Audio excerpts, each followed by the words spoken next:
हे everybody, कैसे हो आप। ये battle through the heavens flame emperor का एपिसोड नंबर 248 और इसमें ऑक्शन की स्टोरी कंटिन्यू होने वाली है। वैसे इसकी शुरुआत पिछले पार्ट में ही हो गई थी। अगर उसे आपने अभी तक नहीं देखा है तो डेफिनेटली देखिए। चलो हम कर लेते हैं रिकैप। एक्चुअली पिछले पार्ट की शुरुआत होती है उस कॉन्फ्लिक्ट से जो चिंग फैमिली की चिंगर और यू फैमिली के सेकंड यंग मास्टर के बीच में होता है। खैर कोई सीरियस मैटर नहीं होता है। ये लोग पहुंचते हैं ऑक्शन वेन्यू में। जियान जो कि चिंग फैमिली के साथ था, उन्हें दिया जाता है private room number 3। Private room number 2 में होती यू फैमिली और सबसे मिस्टीरियस होता है प्राइवेट रूम नंबर 1। ऑक्शन को होस्ट करने वाली थी लीजी, जिसका साथ को सिटी लॉर्ड डेथ फैंग दे रहे थे। ऑक्शन का पहला आइटम होती है 5 मेडिसिन पिल्स, जो कि दोशन पावर हाउस की 80% स्ट्रेंथ को बहुत जल्दी रिकवर करवा सकते थे। इन्हें सेपरेट करके नीलाम किया गया था। यह 5 पिल्स ऑक्शन हो जाती है। बारी आती है सेकंड आइटम की, जो कि होता है एक बहुत भयंकर स्क्रोल। इसके अंदर होती है सीलिंग टाइप 2 टेक्निक्स। लोगों के एक्सप्रेशन तब थोड़े शिफ्ट होते हैं जब लीजी बताती है कि स्क्रोल इतना ज्यादा वैल्यूबल है कि इसके बदले में बस गोल्ड कॉइन्स का यूज नहीं किया जा सकता, बल्कि सिस्टम होगा यहाँ पे बार्टर वाला, यानी कि इस आइटम के बदले में दूसरे आइटम पेश करने होंगे। चलो हम इस एपिसोड की स्टोरी को यहाँ से बढ़ाते हैं। लीजी के अनाउंसमेंट सुन के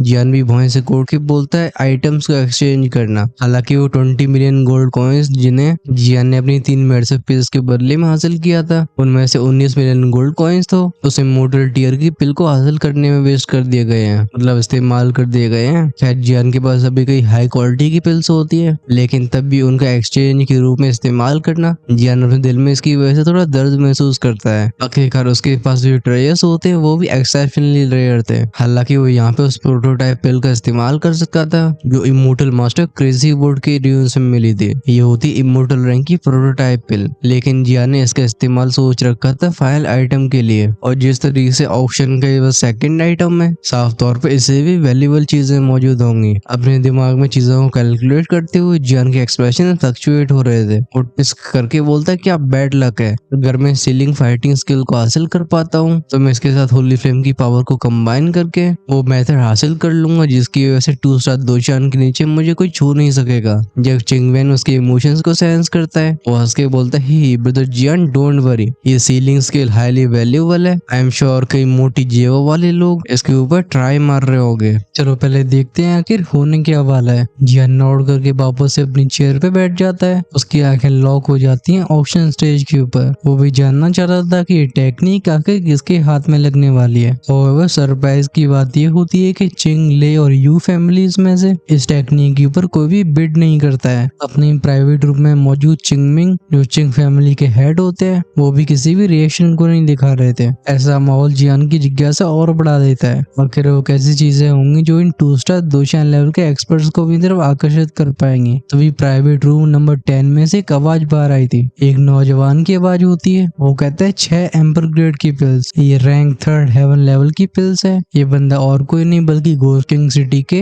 हेवन मर्सरी ग्रुप का यंग लीडर होता है। हालांकि ग्रुप ओवरऑल स्ट्रॉन्ग नहीं था, लेकिन इस ग्रुप के लीडर की स्ट्रेंथ होती है 2 स्टार दोशान के अर्ली स्टेज की। इसकी बोली कई लोगों के ध्यान को आकर्षित करती है। एक बंदा बोलता है 6 हेवन लेवल की एम्पर ग्रेड 3rd लेवल की पिल्स। अगर ये मेरे से पिल्स थोड़ा और आगे बढ़ पाती तो ये सीधा इमोर्टल रैंक में एंटर हो जाती। पास में ही खड़ा एक और व्यक्ति बोलता है हालांकि ऑफर काफी भारी भरकम लग रहा है, लेकिन तब भी सीलिंग स्किल की वैल्यू को मैच नहीं करता। सब जानते थे कि एम्पर रैंक के एल्केमिस्ट ये 1st, 2nd, 3rd ग्रेड्स में डिवाइड करे गए हैं। फिर अर्थ, हेवन और प्रोफाउंड लेवल्स होते हैं। क्राउड के बीच में सब बातें चली रही होती है। तभी प्राइवेट रूम नंबर 15 में से एक सफेद बालों वाला बुड्ढा बोलता है एक लो लेवल होली रैंक की 2 टेक्निक। ये सुन के लीजी जो कि खड़ी होती है स्टेज के ऊपर वो गुस्से बड़बड़ाती हुई बोलती है हालांकि low level Holi rank technique है, लेकिन तब भी इसकी वैल्यू इन पिल्स के बराबर नहीं है। इसका जवाब देते हुए बुड्ढा बोलता है ही लिटिल गर्ल, तुम्हें इतनी जल्दी से जज नहीं करना चाहिए। मैंने बोलना खत्म नहीं किया है। हालांकि एक लो लेवल होली रैंक की टेक्निक है, लेकिन इसके बारे में कुछ खास है। ये सुन के सिटी लॉर्ड डेथविंड बोलते हैं ओ इस जैसा क्या स्पेशल बनाता है। ओल्ड मैन काम और कंपोज्ड आवाज में कहता है इसे कहा जाता है आइस पैलेस। वो लोग जो कि आइस एट्रीब्यूट को रखते हैं, अगर वो मेरी इस टेक्निक का इस्तेमाल करेंगे तो वो इससे बराबरी कर पाएंगे सीलिंग टाइप फाइटिंग स्किल का।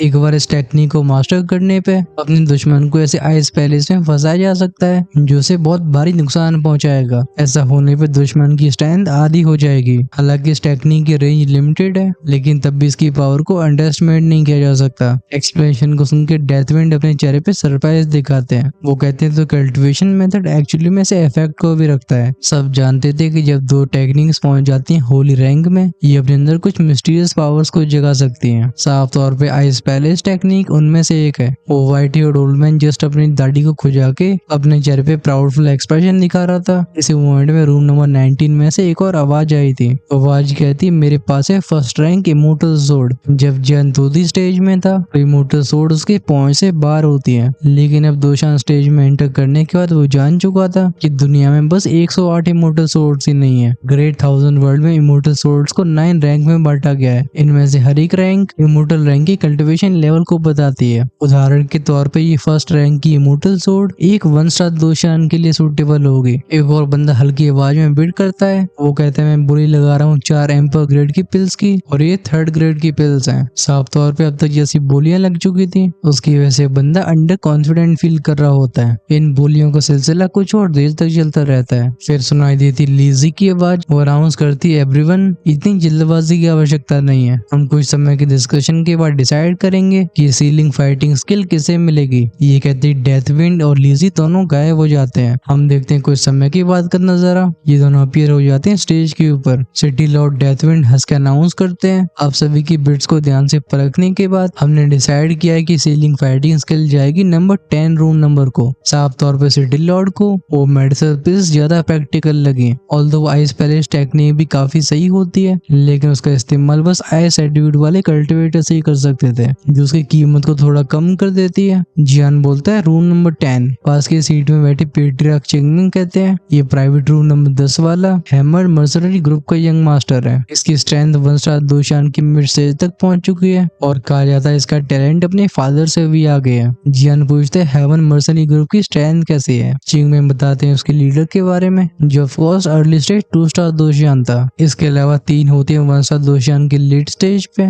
और बचे हुए एक्सपर्ट से जियान को डरने की जरूरत नहीं थी। इतने लंबे समय से चिंग फैमिली के हेड बने रहने की वजह से अब उनकी नजर इतनी पैनी थी कि वो एक ही बार में जियान के इंटेंट को समझ लेते हैं। फिर वो आगे कुछ नहीं बोलते। साफ तौर पे जियान की पर्सनैलिटी भी उन्हें पसंद आई थी। जियान इस मर्सनरी ग्रुप के बारे में इसलिए पूछ रहा था क्योंकि जब उसे जीत का कॉन्फिडेंस होगा वो तभी इस टेक्निक के पीछे जाएगा। जियान हल्की स्माइल के साथ बोलता है, अगर मौका मिला तो मैं हेवन मर्सनरी ग्रुप के दरवाजे पे दस्तक जरूर देना चाहूंगा। आखिरकार सीलिंग 2 स्किल को हासिल करने पे जियान की ओवरऑल स्ट्रेंथ बढ़ जाने वाली है। फिर चाहे ऐसा करने पे जियान को एक 2 स्टार दोशान का दुश्मन क्यों ना बनना पड़े। ये रिस्क एकदम वर्थ इट था। चिंगमेंग स्माइल के साथ बोलते हैं, अब लगता है अब असली ट्रेजर्स आने वाले हैं। इस ग्रैंड ऑक्शन में वैसे भी फालतू के आइटम्स नहीं होने वाले। सीन जाता है फिर से स्टेज के ऊपर। लीजी अनाउंस करती क्योंकि सेकंड आइटम को प्राइवेट रूम नंबर 10 ने एक्वायर कर लिया है, तो हम पेश करना चाहेंगे 3rd आइटम को। लेकिन हमारा नेक्स्ट आइटम थोड़ा सा अलग है क्योंकि ओरिजिनली हमारे गोस्ट वर्ल्ड का नहीं है। उसके इन शब्दों को सुन के सारे एक्सपर्ट्स कंफ्यूजन में पड़ जाते हैं। लीजी भी इस बार सस्पेंस नहीं बनाती है। उसके एक हाथ के इशारे पे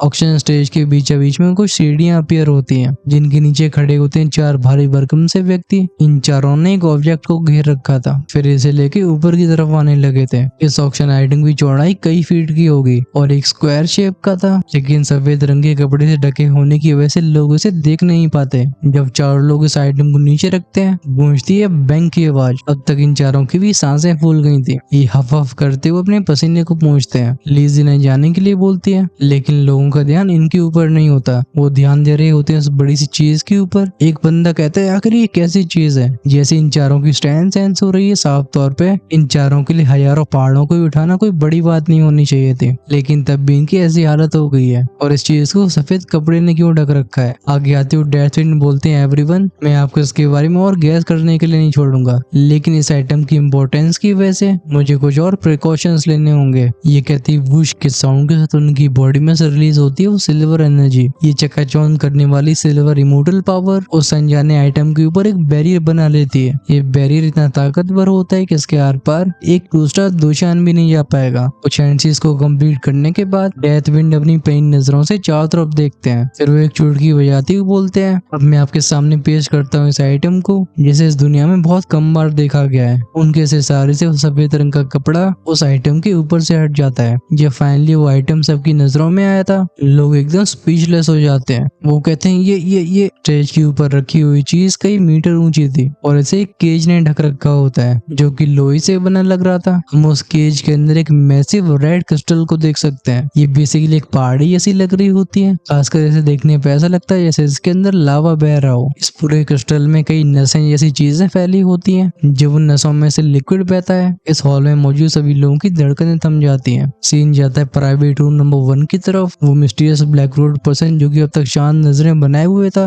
वो अचानक से अपनी सीट से खड़ा हो गया होता है। वो एक उंगली आगे करके बोलता है ये ब्लड क्रिस्टल है। ये चीज इंसानों की दुनिया में भी एग्जिस्ट नहीं कर सकती है क्योंकि इसके अंदर है ड्रैगन ब्लड लाइन। फिर आखिर ये घोस्ट वर्ल्ड में अपीयर कैसे हुई? और तो और इस क्रिस्टल का जैसा आकार है, साफ तौर पे इसके अंदर का लिक्विड, इसके अंदर एक अडल्ट ड्रैगन की पावर है, मतलब पूरे पनपचो के मैजिकल बीस्ट की। प्राइवेट रूम नंबर 2 में युगवान की आंखें भी अभी चमकने लगी होती हैं। वो गहरे इंटरेस्ट से भरी आवाज में कहता है इस चीज के अंदर का वो ड्रैगोनिक ऑरा। ड्रैगन के नाम को सुन के उसके बेटे की भी आंखें एकदम जलने लगी थी। ऐसा लगता है उसकी आंखों में लाइट बल्ब लगा दिए गए हों। आखिरकार ड्रैगन क्लैन को बस ऐसे ही पीक रेस नहीं कहा जाता, ये पूरे ग्रेट 1000 वर्ल्ड के सबसे पावरफुल और फियरसम क्रिएचर्स में से एक है। जब एंटिसिपेशन की वजह से भीड़ उबलने लगती है, लीजी जो कि सबके स्टंट एक्सप्रेशन को एंजॉय कर रही थी, वो उस क्रिस्टल की तरफ इशारा करके बोलती है इसका नाम है अर्थ ड्रैगन ब्लड क्रिस्टल। आप सभी कैसे सरप्राइज होना कोई बड़ी बात नहीं है। इस ब्लड क्रिस्टल के अंदर वो एक्सट्रीमली प्योर और फेरोसियस ब्लड एसेंस मौजूद है। अगर कोई इस ब्लड एसेंस को निकाल के रिफाइन कर पाता है तो इससे उसकी फिजिकल स्ट्रेंथ बहुत आगे चली जाएगी। इस समय शॉक्ड एक्सप्रेशन तो जियान के चेहरे पे भी होता है। वो बोलता है अर्थ ड्रैगन ब्लड क्रिस्टल। हालांकि शुरुआत में उसे कुछ शक हो गया था, तभी लीजी के शब्दों ने उसे सरप्राइज कर दिया होता है। खासकर उसके मास्टर अंकल गोल्डन ड्रैगिंग जाने से पहले जिस टेक्निक को उसके हवाले करके गए। ऑफ कोर्स यहाँ बात हो रही है 9 ट्रांसफॉर्मेशन ऑफ ड्रैगन गॉड की।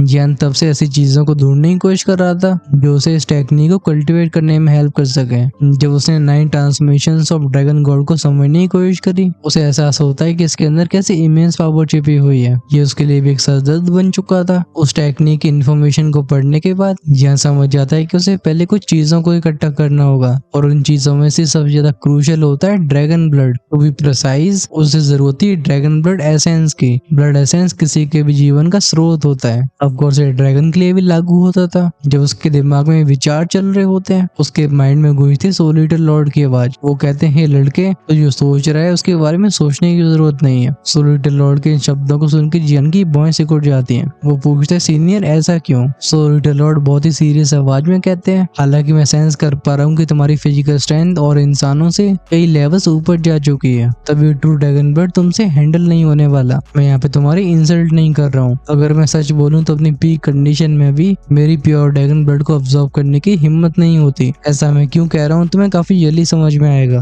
बस तुम याद रखो कि ग्रेट 1000 वर्ल्ड में ट्रू ड्रैगन क्लैन की कोई ब्रांचेस नहीं है। यहाँ सोलिटर लॉर्ड का मतलब ये है कि असली ट्रू ड्रैगन्स बस अपने रियल में रहते हैं, उनके रिश्तेदार और कहीं मौजूद नहीं है। सोलिटर लॉर्ड कहते हैं जहाँ तक बात रही इस अर्थ ड्रैगन की, ये और वो स्काई ड्रैगन्स और तुम्हारे दूसरी कॉन्टिनेंट के वो एंशिएंट ड्रैगन्स, ये ट्रू ड्रैगन्स की सबसे घिसी पिटी वर्ड लाइन्स हैं। ट्रू ड्रैगन्स इन्हें कभी ड्रैगन भी नहीं बोलेंगे क्योंकि ड्रैगन गॉड के थे 9 बेटे जिन्हें 9 ड्रैगन किंग्स कहा गया और इनकी ब्लड लाइन असली ट्रू ड्रैगन ब्लड लाइन कही जाती है। मैं जानता हूँ ड्रैगन क्रिस्टल के नाम को सुन के तुम अपने मास्टर गोल्डन ड्रैगिंग से उनके ब्लड को मांगने की सोच रहे होगे, जो कि तुम्हारे लिए मौत का फरमान होगा। अच्छी बात है कि इस अर्थ ड्रैगन ब्लड क्रिस्टल के अंदर जो ब्लड एसेंस है वो ट्रू ड्रैगन से बहुत इन्फीरियर है। ये तुम्हारी फर्स्ट ट्रांसफॉर्मेशन को सीखने में हेल्प करेगा, इसलिए चाहे कुछ भी हो जाए इस अर्थ ड्रैगन ब्लड क्रिस्टल को तुम्हें हासिल करना ही होगा। अंत तक बोलते बोलते सोलिटर लॉर्ड की आवाज भी किलिंग इंटेंट से भर गई होती है। उनका इशारा एकदम साफ होता है। इसी मोमेंट में सिटी लॉर्ड डेथविंड की इस क्रिस्टल की डिटेल एक्सप्लेनेशन शुरू होती है। वो बताते हैं ब्लड क्रिस्टल एक 3 स्टार 2 स्टार लेवल के मैजिकल बीस्ट से बना है। हालांकि हम ये नहीं जानते कि इसकी जान कैसे गई, अभी बिना किसी शक के क्रिस्टल एकदम सेफ है। ये आता है एक अर्थ ड्रैगन से। हालांकि अर्थ ड्रैगन के शरीर में ट्रू ड्रैगन का बस 10वें हिस्से का खून होता है, तब भी कोई भी चीज जो कि ड्रैगन क्लैन से रिलेटेड होती है वो बाहरी दुनिया में अपने आप ही बेशकीमती हो जाती है। आई एम श्योर मुझे इस ड्रैगन ब्लड एसेंस के बारे में और भी एलैबोरेट करने की जरूरत नहीं होगी।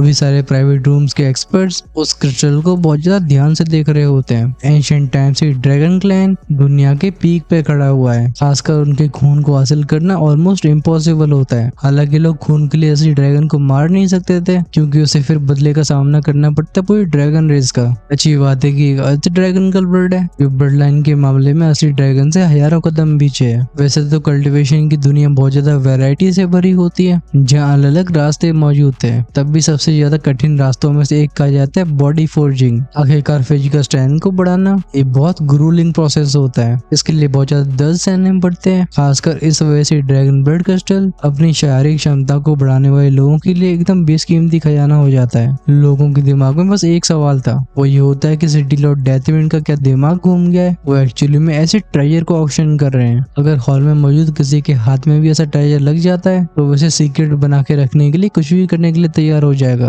तभी स्टेज के ऊपर खड़े सिटी लॉर्ड डेथविंड स्माइल के साथ बोलते हैं, एवरीवन, ये ड्रैगन ब्लड क्रिस्टल कितना ज्यादा इंपॉर्टेंस को रखता है मैं अच्छे से जानता हूँ, इसलिए मैं सच्चाई को आप सबसे छिपाऊंगा नहीं। इस चीज को मेरे हवाले मेरे फ्रेंड ने किया है जो कि हमारी घोस्ट किंग सिटी में आए हैं, और इस ड्रैगन ब्लड क्रिस्टल की कीमत बस गोल्ड कॉइन्स में लगाई जाएगी। इन बातों को सुन के प्राइवेट रूम नंबर 3 में चिंगवैन बोलता है, ओ तो ये क्रिस्टल इस बुड्ढे का नहीं है, वरना इसे कैसे नीलाम करता। वो डेथविंड के बारे में अच्छे से जानता था। हालांकि सिटी लॉर्ड डेथविंड का बर्ताव सही होता है, लेकिन तभी यू फैमिली हेड यूगॉन का प्रेशर उन्हें भी अपनी स्ट्रेंथ को बढ़ाने में मजबूर कर रहा होगा। अगर ये चीज डेथविंड के हाथ में लग जाती तो वो इसे नीलाम किसी भी कीमत पर नहीं करते। कुछ पावरफुल एक्सपर्ट्स जिनसे वेट नहीं किया जा रहा था वो कहते हैं सिटी लॉर्ड डेथविंड, क्योंकि नीलामी होने वाली गोल्ड कॉइन्स में चलो से शुरू किया जाए। इस बार बोलने वाले नॉर्मल लोग भी होते हैं। अगर इस खजाने को सिर्फ गोल्ड कॉइन से हासिल किया जा सकता है तो वो इस मौके को क्यों गवाएंगे। डेथविंड एक अजीब सी स्माइल के साथ बोलते हैं, ही आप सबको ऐसी जल्दबाजी की जरूरत नहीं है। मेरा वो मित्र थोड़ा सा खास है। जब लोगों को लग ही रहा होता है कि ट्रेजर उनके हाथ में आ गया, डेथविंड के शब्द उन्हें और भी फ्रस्ट्रेशन में डाल देते हैं। क्लियरली चीजें इतनी सिंपल नहीं थी।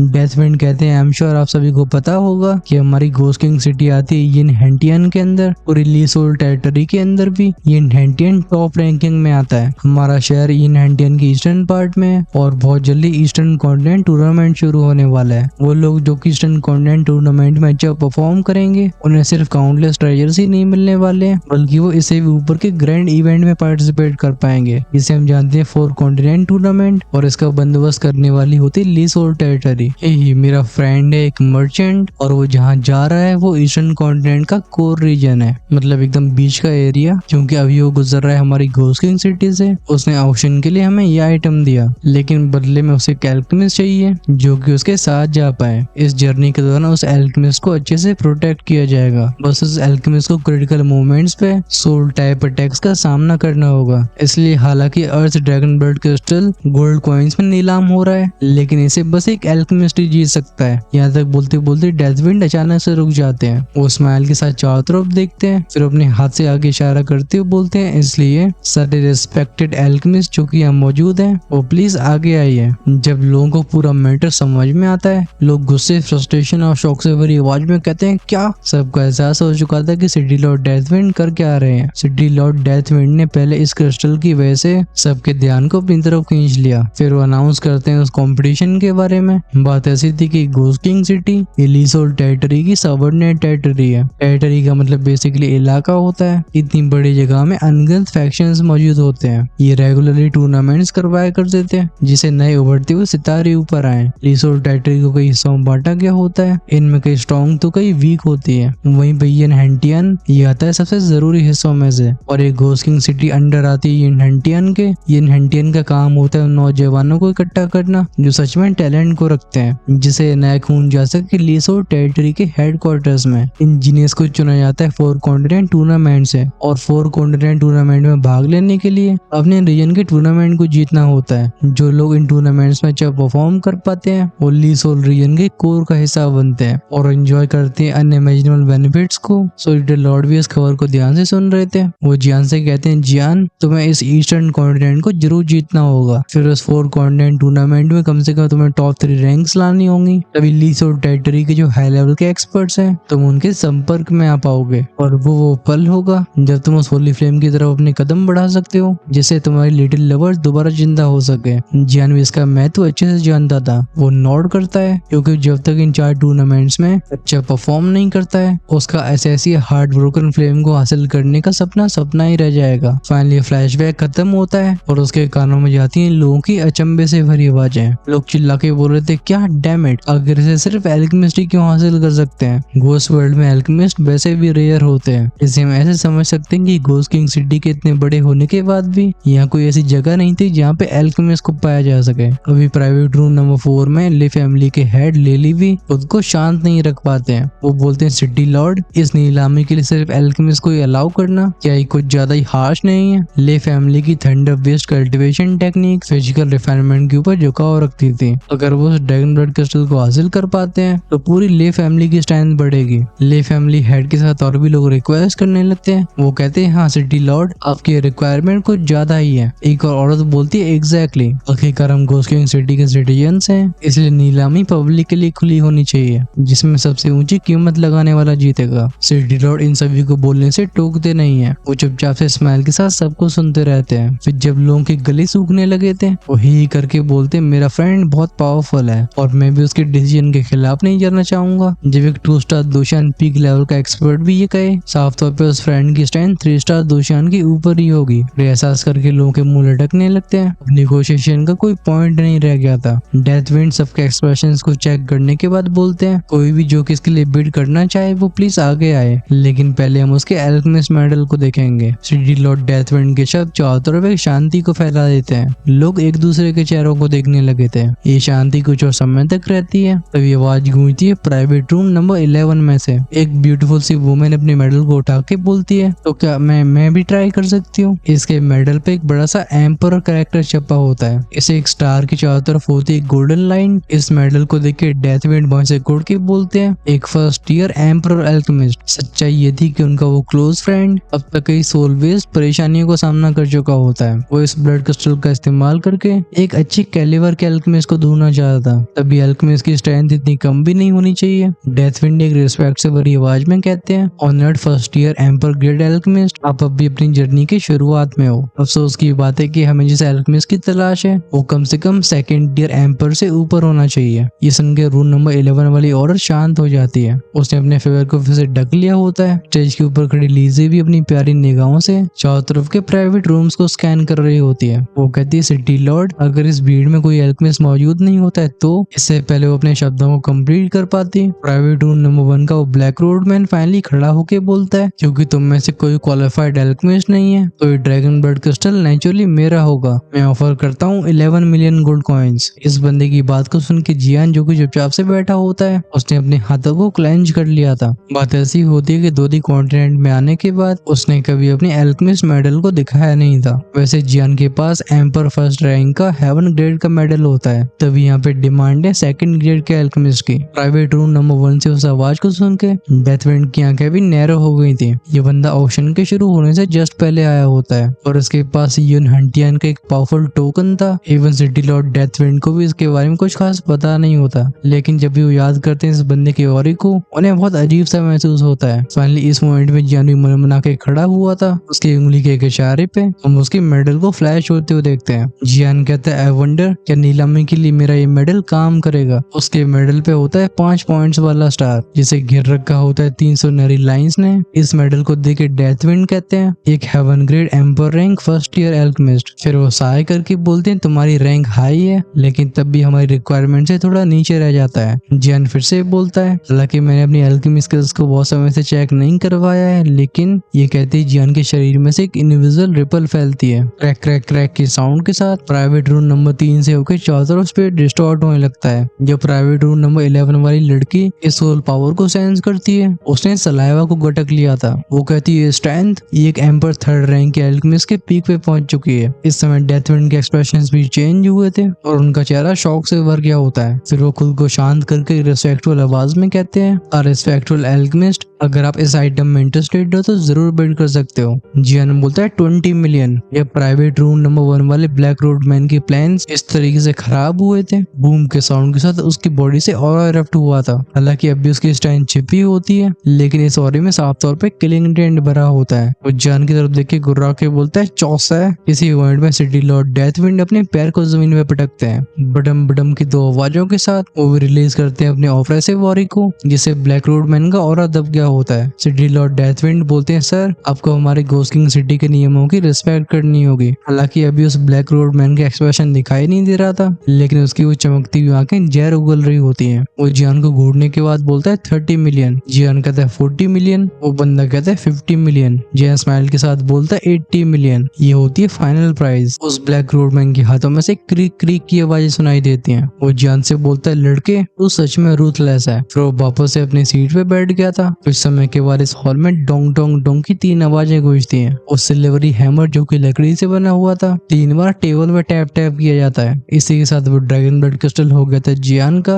जब जियान अपनी सोल फोर्स को रिलीज करता है उसके प्राइवेट रूम में बैठे सारे मेंबर्स एकदम शॉक हो जाते हैं। हालांकि चिंगमैन के ग्रुप ने सेंस कर लिया होता है कि जियान एक एल्केमिस्ट रहा होगा। तब एक peak 3rd grade emperor alchemist होना ये घोस्ट वर्ल्ड में भी एक बहुत हाई स्टेटस होता है। वे जियान स्माइल के साथ वापस से अपनी सीट पे बैठ गया था। और जहाँ तक बात रही घोस्ट किंग सिटी के बाकी के पावर हाउस की जो अपनी नजरों को जियान के ऊपर टिका चुके थे, वेल जियान को उनका कोई डर नहीं होता है। अब इसका कारण क्या ये हम सब जानते हैं। वैसे जो लोग नहीं जानते उनके लिए जरा कमेंट्स में लिख के बताओ। हम इस एपिसोड को यहाँ पे एंड कर रहे हैं क्योंकि अभी मेरे गले में दर्द होने लगा है। वैसे क्या आपको वो टूर्नामेंट वाला मामला क्लियरली समझ में आया है या अब भी कंफ्यूज हो, उसके बारे में कमेंट्स में जरूर बताना। क्योंकि अगर अब भी आपका कंफ्यूजन दूर नहीं हुआ होगा तो मैं उसके लिए शॉर्ट वीडियो बना सकता हूँ। अगले एपिसोड में फोकस होने वाला है फिनाले के ऊपर। ये आइटम सबसे ज्यादा तहलका मचाएगा। इंटरेस्टिंग देखना ये होगा कि वो चीज किसके हाथ लगने वाली है। अगर आप उसे मिस नहीं करना चाहते तो चैनल को सब्सक्राइब करके बेल आइकन के बटन को ऑन करके रखना, जिससे रिलीज होते वीडियो सबसे पहले आपके पास पहुंचे। चैनल की मेंबरशिप सब भी ओपन है। अगर आप नेक्स्ट एपिसोड को आज शाम को ही देखना चाहते हो तो आप डेफिनेटली हमारी प्रीमियम कम्युनिटी का हिस्सा बन सकते हो। ज्वाइन का ऑप्शन मिलेगा चैनल की होम पेज और सब्सक्राइब के साइड में। जो हमेशा 2 या 3 एपिसोड आगे रहना चाहते हैं वो अपने लेवल्स को अपग्रेड कर सकते हैं इमोर्टल एम्पर से ऊपर। चॉइस है आपके हाथ में। इसी के साथ मैं आपसे अलविदा कहना चाहूंगा। हम मिल रहे होंगे नेक्स्ट पार्ट में।